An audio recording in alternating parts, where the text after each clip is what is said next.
मेरा जन्म महाराष्ट्र का है, गाँव राजस्थान से है। बेसिकली मेरे पेरेंट्स राजस्थान से बिलॉन्ग करते हैं, मेरा डीएनए मारवाड़ी है। पॉइंट ये है कि मेरे को बचपन से ना बहुत लोग मेरे स्कूल में, ट्यूशन में, कॉलेज में आज भी लोग पूछते हैं राजस्थान की औरतें घूंघट क्यों रखती हैं? तो चलो आज ये खुलासा कर ही देता हूँ।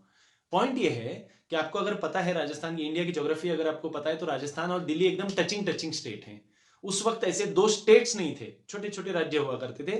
राजपूतों के अंडर राजस्थान के मैक्सिमम एरियाज थे और दिल्ली और बाकी का इंडिया मुगलों के अंडर आता था। और मुगल इतने बेशरम कमीने थे, देखो ज्योग्राफी पास पास में होगा तो मुगल अटैक करेंगे, राजपूत अटैक करेंगे, उनके बीच में युद्ध होगा। तो युद्ध जो हार जाता था, अगर मानिए कभी राजपूत हार गए सपोज, तो मुगल उस नगर की, उस शहर की, उस राज्य की स्त्रियों को किडनैप करके ले जाते थे। जो भी सुंदर स्त्रियां दिखती थी किडनैप करके ले जाते थे, रेप कर देते थे, हत्या कर देते थे। आप जानते ही हो इंडिया के इतिहास में मुगलों का क्या योगदान है। सबसे बड़ा योगदान है नेगेटिविटी। पर फिर भी ठीक है, वो बात आगे करेंगे। पर उस वजह से ऐसा उस जनरेशन में, उन जनरेशन में करीब करीब 200-250 साल मुगलों ने शासन किया। उस समय की 200-250 साल मतलब बच्चों 5 से 6 जनरेशन। तो उस समय लोगों ने अपनी बच्चियों को यह संस्कार डालना शुरू किया कि आप घूंघट रखिए, अपना चेहरा किसी को दिखाइए ही मत, ताकि ये बुरी नजरें आपकी तरफ मुड़े ही ना, आपकी तरफ ध्यान ही ना जाए। ये शुरू हो गया।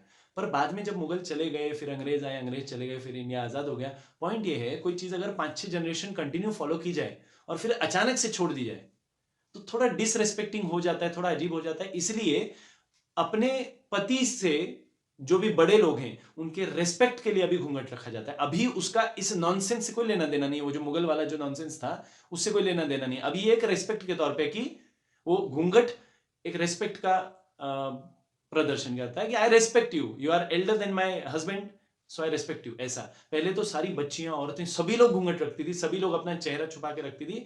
बाद में फिर मैरिड वीमेन ही सिर्फ रखती हैं, अपने पति से बड़े लोगों के कांटेक्ट में आते हुए चेहरा छुपा के रखते हैं, उनके सामने जाते हुए अपना चेहरा नहीं दिखाते। ये रेस्पेक्ट वाला बात है। और उस समय जो था वो मुगलों से बचने वाला बात था। तो आपको आज ये आंसर मिल गया। अगर आपको सही लगा हो, वीडियो का कंटेंट अच्छा लगा हो, पसंद आया हो तो लाइक कीजिएगा। मुगलों का जितना युद्ध राजपूतों से हुआ, राजस्थान में जो क्षत्रिय हैं, जो राजा हैं, सेनापति हैं जो थे उस समय, उतना युद्ध किसी से नहीं हुआ। और फिर सेकंड नंबर पे अगर किसी से हुआ तो वो मराठाओं से हुआ। छत्रपति शिवाजी महाराज ने मुगलों को, जैसे राजपूतों ने, अगर आपको पता है इंडिया की ज्योग्राफी में मुगल करीब करीब हर राज्य में थे। अभी अगर जिनको हम 30 स्टेट्स बोलते हैं, उस टाइम स्टेट्स नहीं थे, पर छोटे छोटे छोटे छोटे राज्य हुआ करते थे। हर राजा के अंडर छोटा जागीरिया राज्य हुआ करता था। मैक्सिमम पोर्शंस मुगलों ने अटैक करके हड़प लिए थे, अपना लिए, मतलब छीन लिए थे। पर मारवाड़ मेवाड़ एक ऐसी जगह थी, ऐसे एक दो प्लेसेस थे जिनको वो हथिया नहीं पाए, हड़प नहीं पाए। और बाद में जब शिवाजी महाराज आए और फिर तो उन्होंने महाराष्ट्र से भी भगा दिया मुगलों को।